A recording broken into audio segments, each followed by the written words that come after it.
Tratemos de adentrarnos en una de las culturas más antiguas de la humanidad. El presente programa nos informará sobre los antecedentes de la China de la Edad Media. Y este conocimiento nos puede llevar a entender mucho sobre el florecimiento de la cultura china y su influencia en muchas otras partes del mundo.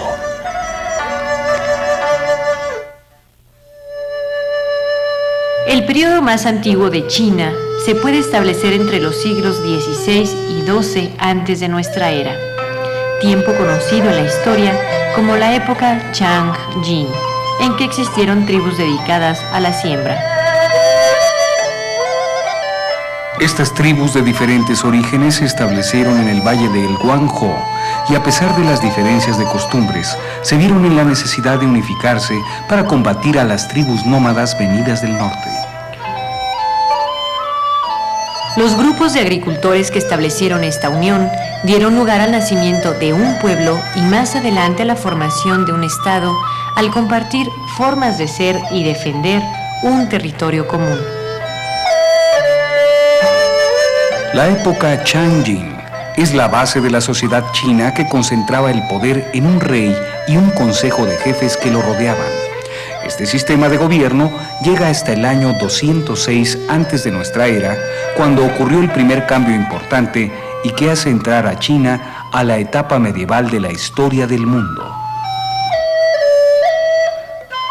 El cambio de gobierno en China termina con una larga lista de conflictos internos y una transformación en las relaciones entre los súbditos y sus monarcas. Una nueva dinastía, la de los Han, implantó nuevas medidas para las propiedades de los agricultores y los terratenientes e inventaron sistemas que más tarde propiciarían la expansión del comercio y las artesanías.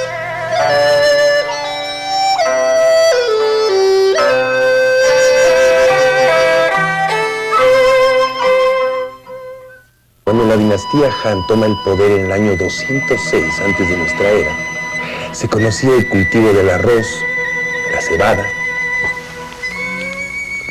el mijo y el trigo.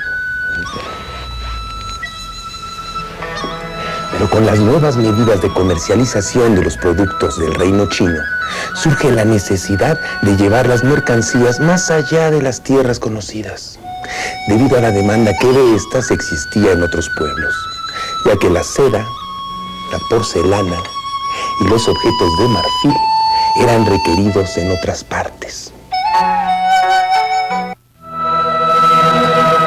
Wu Ti fue el primero de los emperadores de la dinastía Han que se preocupó por extender su territorio y organizar campañas contra el Turquestán Oriental y Fergana. Además, al llegar a la Sogdiana, estableció por primera vez el contacto comercial con el Imperio Romano. La dinastía Han también se preocupó por dominar los pueblos del sur, llegando hasta el río Guangzhou, y posteriormente se lanzó sobre algunas colonias de Corea al este.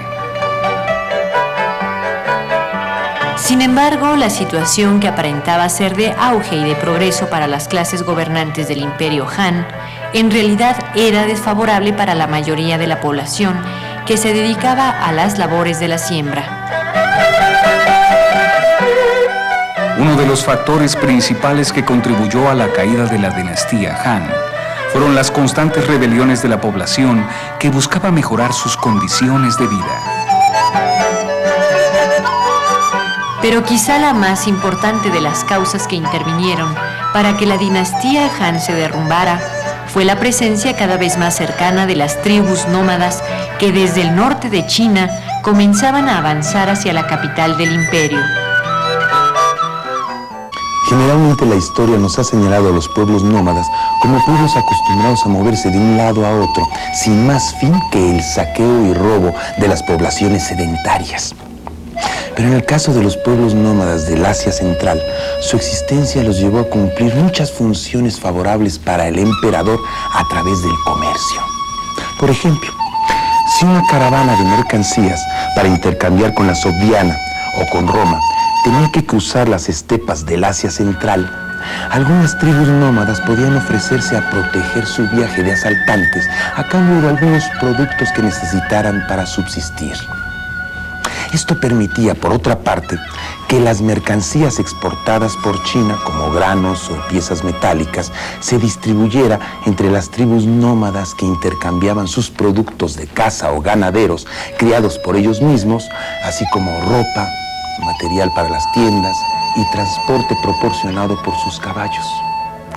La vida de los nómadas les permitió una libertad casi absoluta al contar con su propia alimentación y vestido. Sin embargo, tenían que buscar nuevos pastizales para su ganado continuamente. De otra forma, podía morir el ganado y, en consecuencia, también ellos. Esto los llevaba a las más diversas regiones, con lo cual el comercio de los productos chinos se extendía.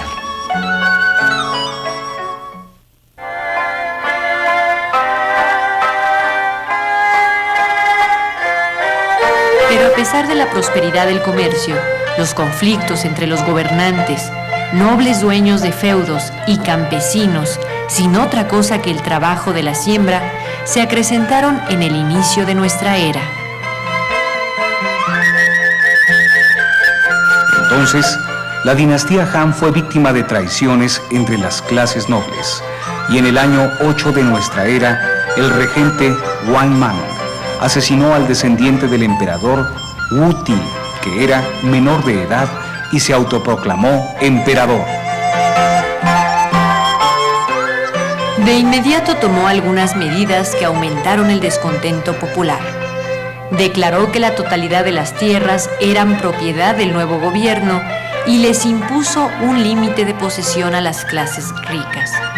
Declaró a los esclavos como propiedad del Estado y se apropió de la producción del hierro, el vino y la sal.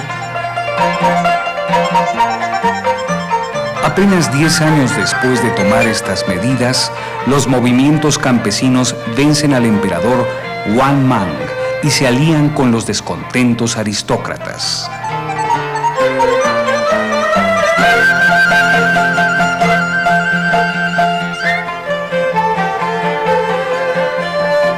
Pero las condiciones económicas de los campesinos no cambiaron, sino que aparecieron grandes propietarios de tierras que seguían disponiendo de esclavos para el trabajo. Esta situación se prolongó por más de 150 años, hasta el 184 de nuestra era. Pero el triunfo de Zhang Zhao, nuevo líder de los campesinos rebeldes, lejos de unificar al reino, dejó una China dividida en varios territorios. Cuando la historia llega a nosotros en forma de grandes momentos de guerra que la humanidad ha cruzado, pocas veces nos ponemos a reflexionar sobre la importancia que este noble animal ha tenido para el desarrollo de las conquistas. Desde que el hombre supo amaestrarlo para convertirlo en una extensión de su cuerpo, como en el caso de los nómadas, el caballo se convirtió en un protagonista de la historia, que sería de gran utilidad cuando estas tribus dominaron un imperio fragmentado, como lo era el chino a principios de nuestra era.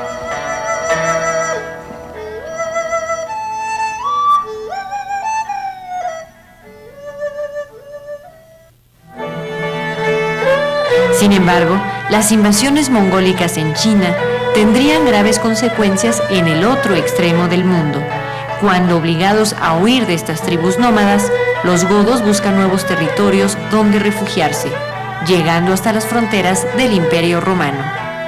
Y no solo llegan ahí, sino que provocan su caída, iniciándose así una nueva era en la historia de la humanidad.